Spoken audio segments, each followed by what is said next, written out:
नमस्कार साथियों। क्या आपने कभी खुद से ये सवाल पूछा है, मैं दिन भर इतना कुछ करता हूँ फिर भी ऐसा क्यों लगता है कि मैं जिंदगी में कहीं नहीं पहुंच रहा। सुबह उठते हैं, भागते हैं, काम पर जाते हैं, दूसरों की उम्मीदों को पूरा करने की कोशिश करते हैं। दिन खत्म होता है, थककर चुपचाप बिस्तर पर गिरते हैं। फिर अगली सुबह वही रूटीन, वही थकावट, वही उलझन और दिल के किसी कोने में एक बेचैनी कि क्या मैं सिर्फ जी रहा हूं या सच में अपनी जिंदगी बना रहा हूं।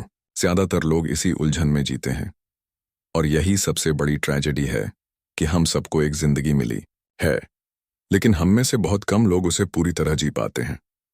चेतन भगत ने अपनी किताब 11 रूल्स फॉर लाइफ में कुछ ऐसे सिंपल लेकिन दमदार नियम बताए हैं जो अगर आपने समझ लिए तो जिंदगी में ठहराव नहीं, प्रगति होगी, अधूरापन नहीं, संतोष मिलेगा और सबसे जरूरी, खुद से एक सच्चा रिश्ता बनेगा। आज हम इस ऑडियो बुक के पहले हिस्से में बात करेंगे उन छोटी छोटी बातों की जो दिखने में मामूली लगती हैं, लेकिन इन्हीं से फर्क पड़ता है। मान लीजिए आपके पास एक बहुत कीमती कार है, लैम्बोर्गिनी जैसी, लेकिन आप उसे चला ही नहीं रहे, सिर्फ धूल खा रही है। तो क्या उस कार की कीमत रह जाती है? हमारी जिंदगी भी कुछ ऐसी ही है। हमारे अंदर टैलेंट है, आइडिया है, मेहनत करने की ताकत है, लेकिन अगर हम उसका इस्तेमाल नहीं करते तो वो सब धूल की तरह जम जाता है। चेतन भगत का पहला और सबसे जरूरी नियम यही कहता है, जिंदगी को खुद की जिम्मेदारी समझो। सोचिए, जब भी कुछ गलत होता है क्या हम सबसे पहले उंगली खुद पर उठाते हैं या फिर दूसरों को दोष देते हैं? बॉस खराब है, माँ बाप समझते नहीं, सिस्टम करप्ट है, दोस्त धोखा दे गए। लेकिन सच्चाई ये है कि जब तक हम दूसरों को अपनी हालत का जिम्मेदार मानते रहेंगे तब तक हम कुछ नहीं बदल पाएंगे। एक बार एक कॉलेज स्टूडेंट मेरे पास आया, बोला, सर मार्क्स नहीं आ रहे, सब टीचर की गलती है। मैंने उससे पूछा, तू रोज पढ़ाई करता है?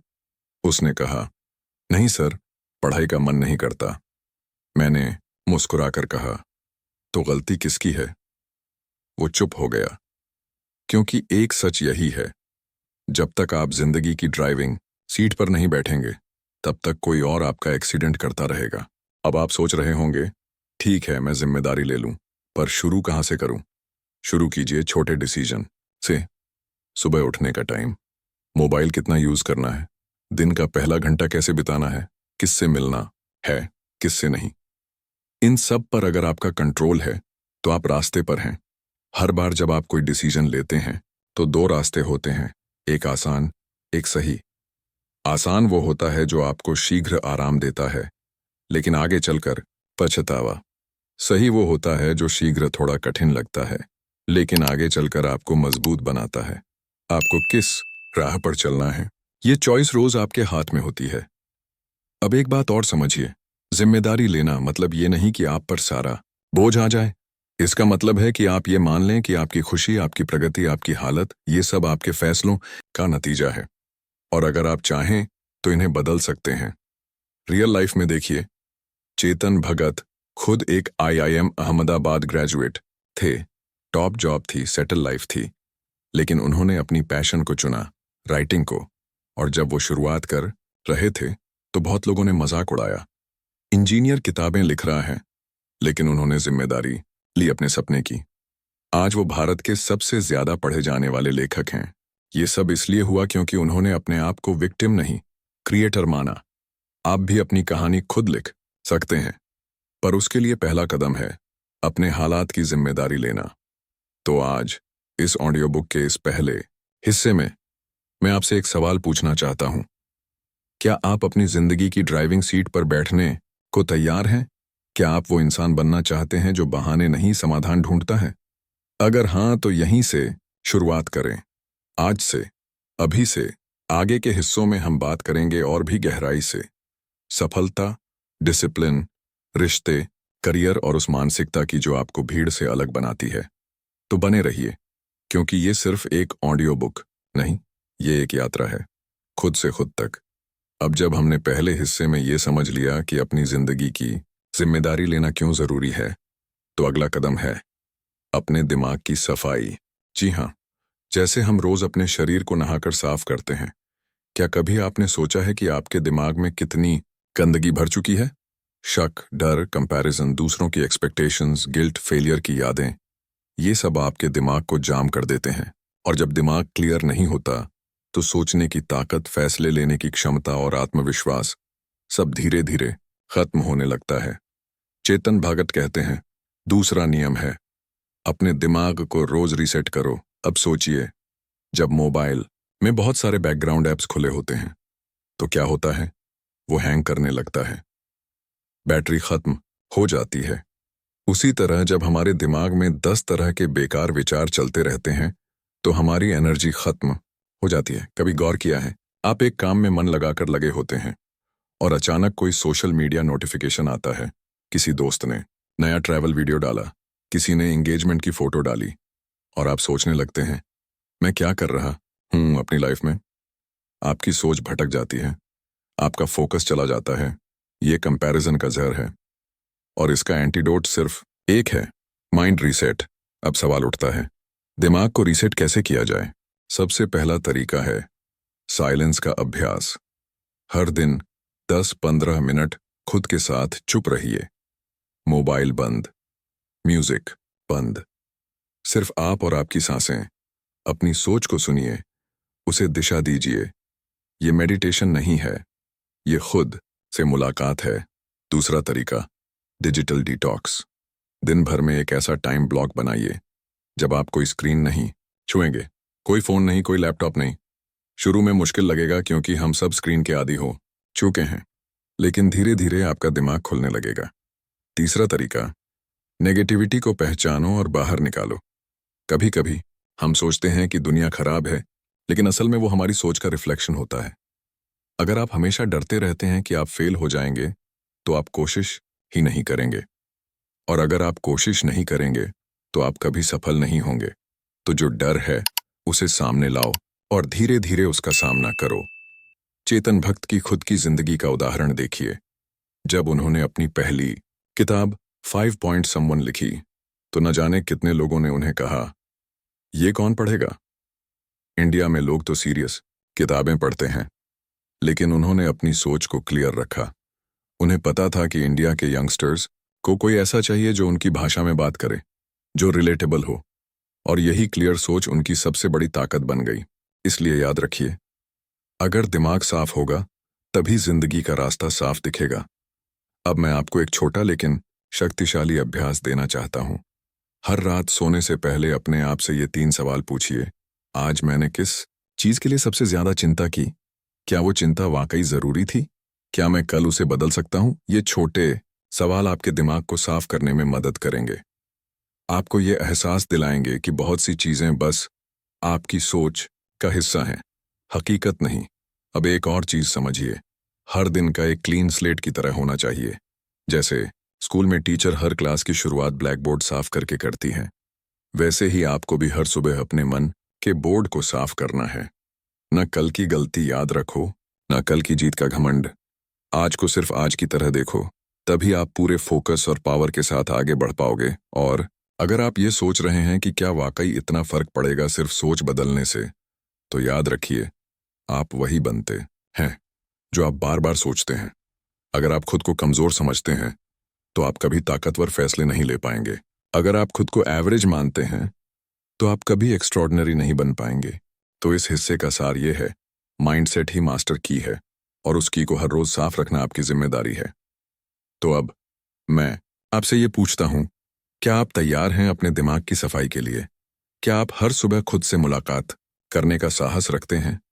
क्या आप कंपैरिजन, गिल्ट और डर को पीछे छोड़ने के लिए तैयार हैं? अगर हां, तो याद रखिए, आपने जिंदगी के सबसे मुश्किल दरवाजे की चाबी अपने हाथ में ले ली है। अगले हिस्से में हम बात करेंगे एक ऐसे नियम की जो आपको समय का मालिक बनाता है, क्योंकि समय सबके पास बराबर है। फर्क सिर्फ इस बात में है कि कौन उसका मालिक बनता है और कौन उसका गुलाम। कभी आपने गौर किया है, जब कोई इंसान बहुत अमीर होता है तो हम कहते हैं, इसके पास तो सब कुछ है, लेकिन अगर वो बीमार हो जाए या उसका समय ही नहीं हो खुद के लिए, तो वो सारी दौलत किस काम की? चेतन भगत का तीसरा नियम सीधा और सटीक है, समय का मालिक बनो, गुलाम नहीं। अब सोचिए, हर इंसान के पास दिन में 24 घंटे होते हैं, न ज्यादा न कम। फिर कुछ लोग इतना कुछ कर जाते हैं, किताबें लिखते हैं, बिजनेस चलाते हैं, परिवार को समय देते हैं और फिट भी रहते हैं। वहीं ज्यादातर लोग बस कहते रहते हैं, टाइम नहीं मिलता यार। सच ये है कि समय की कमी नहीं है, हमारी प्रायोरिटी की कमी है।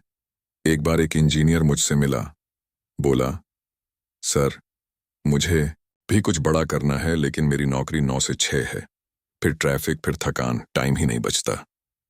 मैंने उससे पूछा, मोबाइल पर रोज कितना टाइम बिताते हो? वो हंस पड़ा, कम से कम 2-3 घंटे। मैंने कहा, बस वही तुम्हारा आंसर है। आजकल सबसे बड़ा टाइम थीफ है distraction. Notifications, reels, memes, news, WhatsApp forwards, ये सब दिखने में छोटे लगते हैं, लेकिन हर दिन आपके घंटों को चुरा लेते हैं। और धीरे धीरे यही मिनट, घंटे और फिर जिंदगी का एक हिस्सा निकल जाते हैं। चेतन भगत कहते हैं, अगर आपने समय पर कंट्रोल नहीं लिया तो समय आपको कंट्रोल कर लेगा। अब इसका उपाय क्या है? सबसे पहले एक सिंपल लेकिन life changing principle, time blocking. हर रात सोने से पहले अगले दिन के 3 सबसे जरूरी काम तय करिए, बस 3, और फिर उन्हें ब्लॉक कर दीजिए। मतलब एक पक्का टाइम स्लॉट तय करिए जब आप वो करेंगे किसी भी हालत में। मान लीजिए आप सुबह 7 से 8 तक पढ़ना तय करते हैं, तो उस 1 घंटे में आप कुछ और नहीं करेंगे, कोई कॉल नहीं, कोई स्क्रॉल नहीं। दूसरा कदम, नो लिस्ट बनाइए। हर वो काम, हर वो आदत, हर वो डिस्ट्रैक्शन जिसकी कोई प्रोडक्टिव वैल्यू नहीं है, उसे एक लिस्ट में लिखिए और फिर हर दिन उस लिस्ट से दूर रहिए। ये उतना ही जरूरी है जितना टू डू लिस्ट बनाना। अब एक और गलती जो हम करते हैं, बिजी दिखना और प्रोडक्टिव होना, ये 2 अलग चीजें हैं। बहुत से लोग पूरे दिन परेशान रहते हैं लेकिन असल में कुछ खास काम नहीं करते, काम के इल्यूजन में फंसे रहते हैं और दिन के अंत में थक कर सोचते हैं, आज तो कुछ कर ही नहीं पाया। चेतन भगत की खुद की दिनचर्या इस बात की मिसाल है। वो एक समय में सिर्फ एक काम पर फोकस करते हैं। जब लिखते हैं तो सोशल मीडिया से दूर रहते हैं, जब पब्लिक स्पीकिंग करते हैं तो उसमें डूब जाते हैं, और यही कंसिस्टेंसी उन्हें आम से खास बनाती है। अब मैं आपको एक छोटा एक्सरसाइज देना चाहता हूं। आज रात अपने पिछले 3 दिन का लेखा जोखा बनाइए। हर घंटे में आपने क्या किया, ये लिखिए। आपको खुद समझ आ जाएगा कि आपका समय कहाँ जा रहा है और कहाँ नहीं जाना चाहिए। फिर एक प्लान बनाइए। हर दिन सिर्फ 1 घंटा अपने सपनों के लिए निकालिए। उस 1 घंटे में कोई बहाना नहीं, कोई ब्रेक नहीं। आप देखेंगे 30 दिन में आपकी सोच, आदतें और कॉन्फिडेंस तीनों बदल जाएंगे। और हाँ, याद रखिए, आपका समय सिर्फ आपका है। अगर आप उसे सबको बांट देंगे तो आपके लिए कुछ नहीं बचेगा। अब मैं आपसे पूछता हूं, क्या आप अपने समय के मालिक बनने को तैयार हैं? क्या आप वो इंसान बनना चाहते हैं जिसे दिन के अंत में पछतावा नहीं, गर्व हो?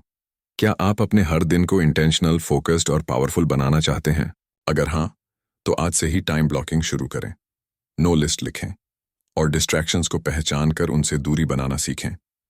क्योंकि याद रखिए, जो इंसान अपने समय को काबू में रख सकता है, वो अपनी किस्मत को भी बदल सकता है। अगले हिस्से में हम बात करेंगे उस नियम की जो आपको दूसरों की वैलिडेशन से आज़ादी दिलाता है, ताकि आप वो जिंदगी जी सकें जो वाकई आपकी है, न कि जो लोग आपसे उम्मीद करते हैं। क्या आपने कभी ऐसा कुछ करने का सपना देखा है जिसे लेकर आपको डर लगने लगा हो कि लोग क्या कहेंगे?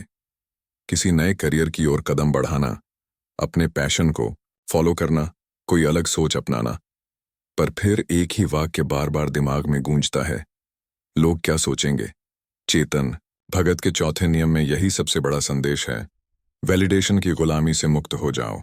आज के समय में जहां हर इमोशन, हर फोटो, हर मूड को इंस्टाग्राम पर डालकर लाइक्स की वैलिडेशन चाहिए होती है, वहां अपनी पहचान को खुद से जोड़ना एक क्रांति जैसा काम है। अब सोचिए, अगर कोई आपको सुबह सुबह बता दे कि तुम कुछ खास नहीं कर सकते, तो क्या आप वाकई उस इंसान की बात पर यकीन कर लेंगे? शायद नहीं। पर जब यही बात कहीं ना कहीं हम खुद के दिमाग में सुनते हैं, मेरे बस का नहीं है, लोग हंसेंगे, मम्मी पापा क्या कहेंगे, तो हम मान लेते हैं और यहीं पर हमारी ग्रोथ रुक जाती है। चेतन भगत जब इन्वेस्टमेंट बैंकर की जॉब छोड़कर राइटर बने थे, तब भी यही हुआ था। दोस्तों ने कहा, पागल हो गया है। रिश्तेदार बोले, लाखों की नौकरी छोड़ दी लिखने के लिए।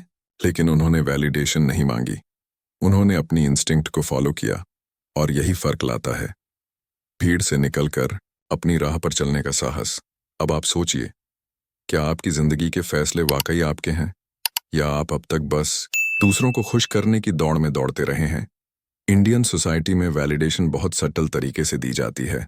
अरे उसके बेटे को देखो, एमबीए कर रहा है, तू कब सेटल होगा? उसके पास कार है, तू अब भी मेट्रो से जा रहा है। हर वाक्य एक इनडायरेक्ट कंपैरिजन है, और हर कंपैरिजन हमें थोड़ा और हॉलो कर देता है। पर असली आज़ादी तब मिलती है जब आप कह पाते हैं, मैं अपनी लाइफ अपने टर्म्स पर जीऊंगा, चाहे दुनिया क्या ही सोचे। अब इसका मतलब ये नहीं है कि आप जिद्दी बन जाएं या हर सलाह को रिजेक्ट कर दें। इसका मतलब सिर्फ इतना है, अपनी कोर आइडेंटिटी को जानिए और उसके साथ ईमानदार रहिए। खुश रहने के लिए अप्रूवल की ज़रूरत ना हो, बस इतना ही काफ़ी है। वैलिडेशन से निकलने के लिए कुछ एक्शनेबल स्टेप्स हैं। सोशल मीडिया ब्रेक लीजिए। हर दिन एक ऐसा समय तय कीजिए जब आप अपनी कोई भी एक्टिविटी दूसरों से शेयर नहीं करेंगे, बस खुद के लिए जिएंगे। मिरर टॉक का अभ्यास करें। हर सुबह आईने में खुद से कहिए, मुझे अप्रूवल की ज़रूरत नहीं है, मैं अपने लिए काफ़ी हूं। शुरू में अजीब लगेगा, लेकिन ये शब्द आपके सबकॉन्शियस माइंड में कॉन्फिडेंस भरेंगे। साइलेंस में डिसीजन लेना सीखिए। कोई बड़ा फैसला लेने से पहले लोगों से मत पूछिए, खुद से पूछिए, क्या ये मुझे खुशी देगा? अगर जवाब हाँ है तो आगे बढ़िए। दूसरों की राय का सम्मान कीजिए, लेकिन उन्हें अपने रास्ते का डायरेक्शन मत बनने दीजिए। एक रियल लाइफ कहानी याद आती है।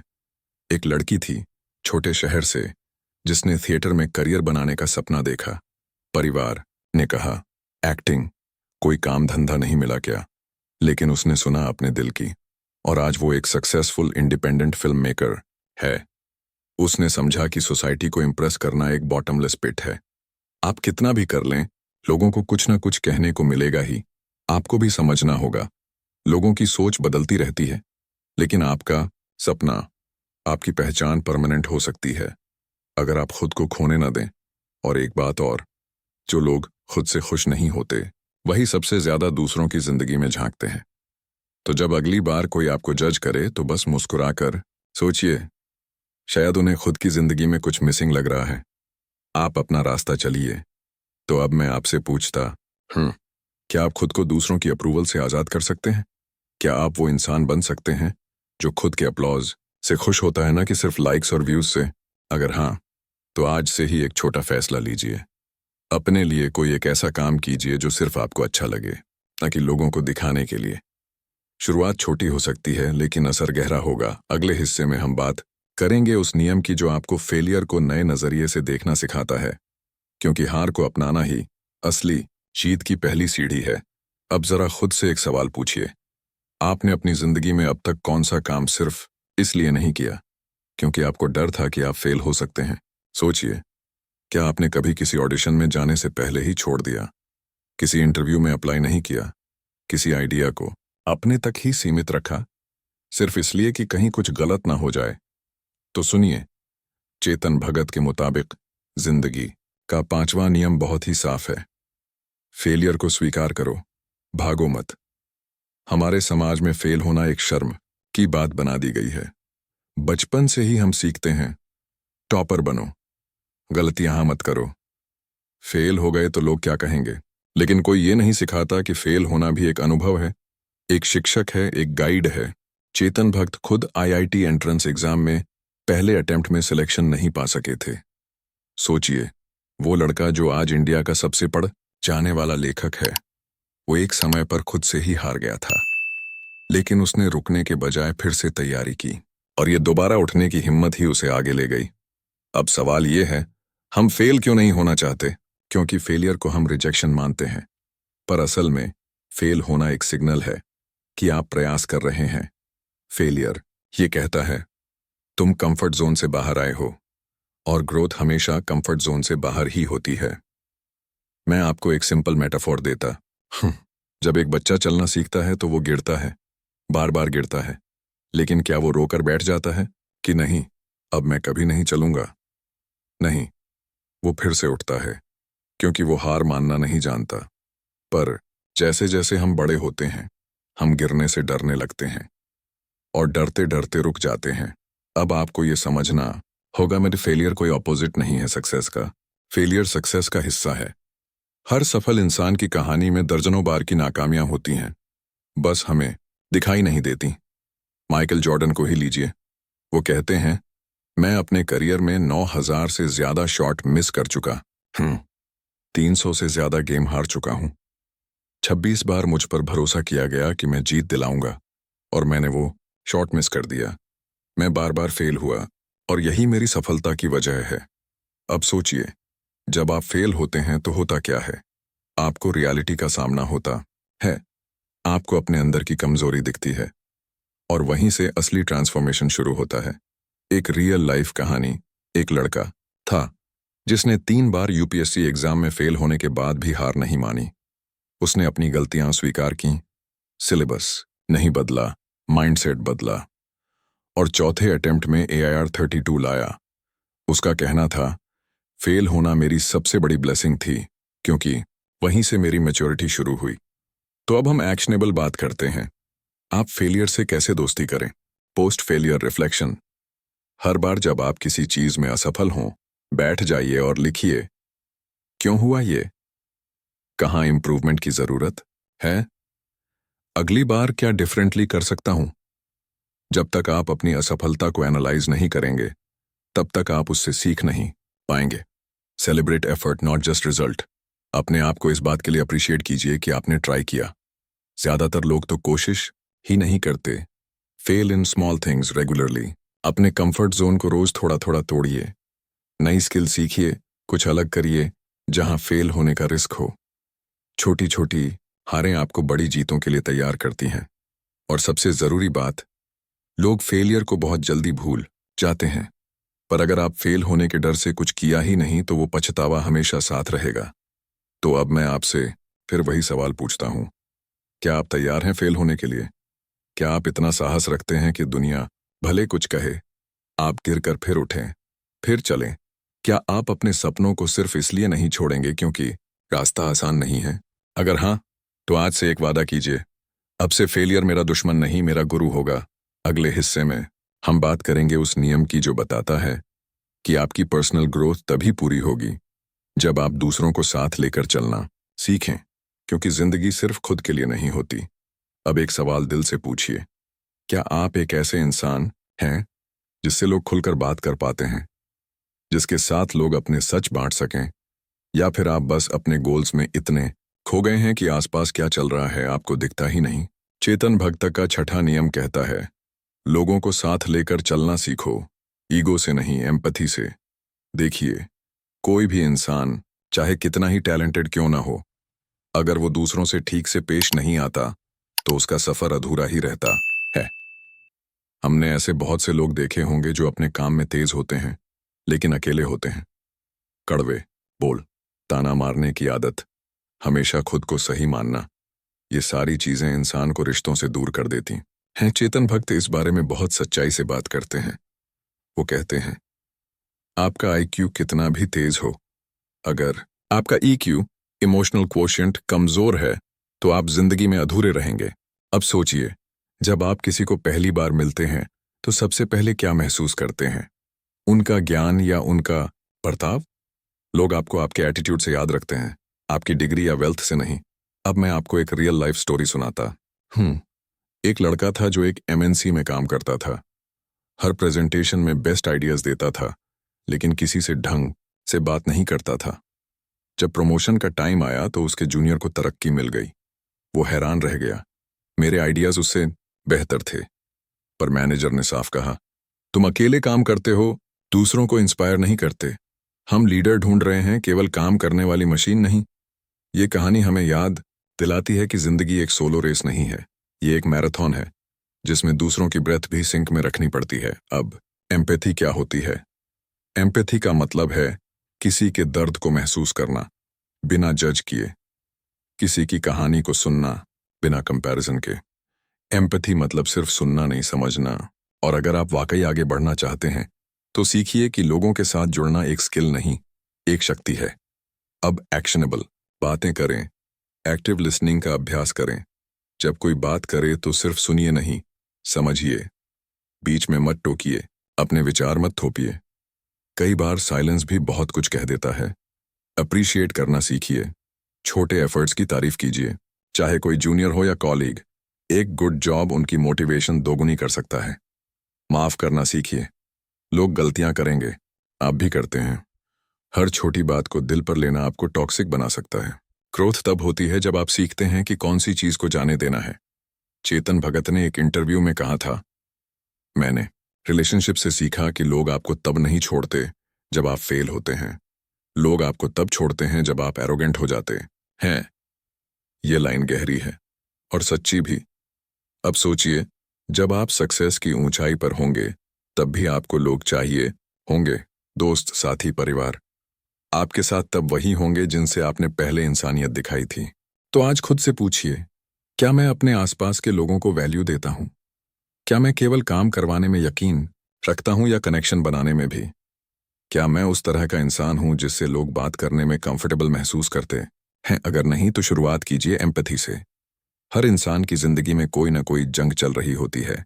अगर हम थोड़ा समझें, थोड़ा साथ दें, तो न सिर्फ हम बेहतर इंसान बनते हैं, बल्कि हमारा पूरा वातावरण अपलिफ्ट होता है।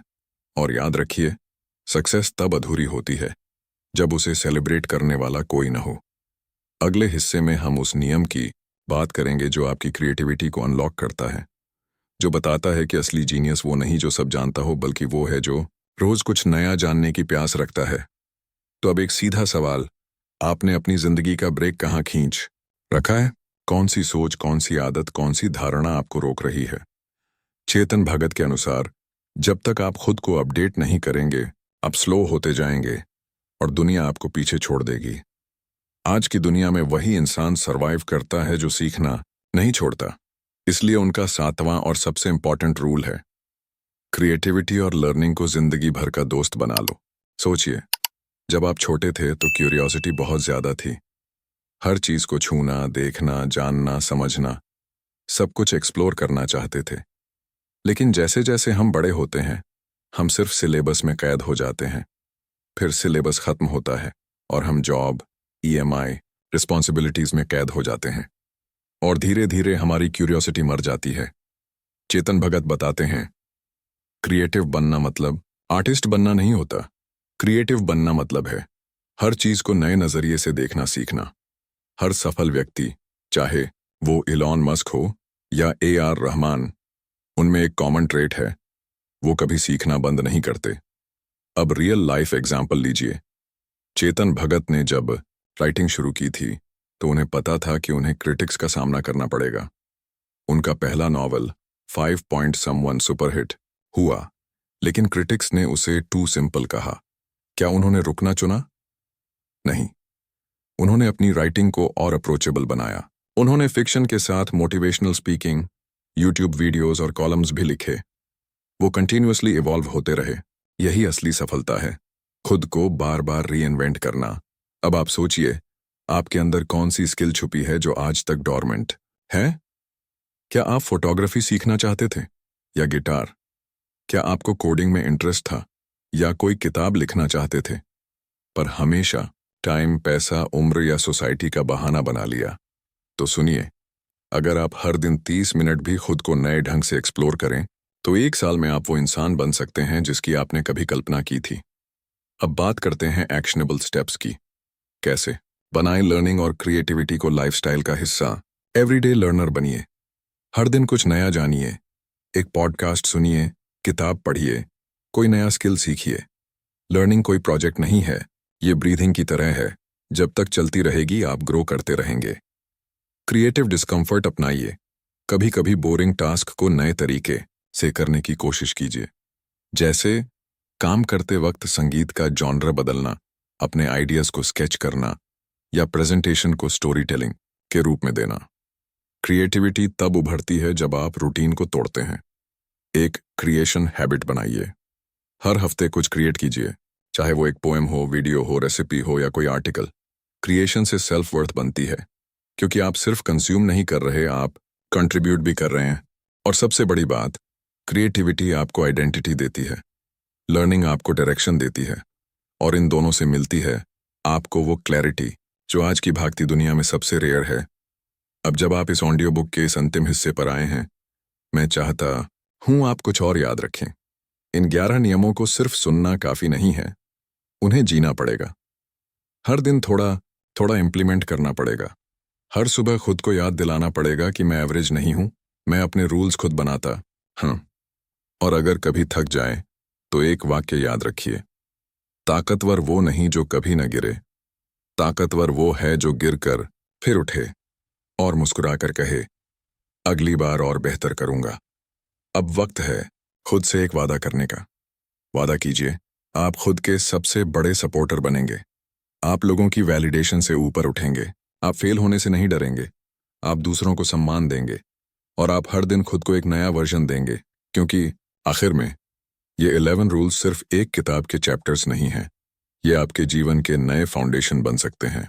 तो चलिए आज से शुरुआत करें। आज से वो इंसान बने जिसे देखकर आप खुद गर्व महसूस कर सकें। और अगर ये आवाज़ आपके भीतर कुछ हिला गई हो तो इस चैनल को ज़रूर सब्सक्राइब करें, क्योंकि आपकी ग्रोथ की ये जर्नी अभी शुरू हुई है और हम हर कदम पर साथ रहेंगे। आपका समय शुरू होता है अब। Thank you for listening.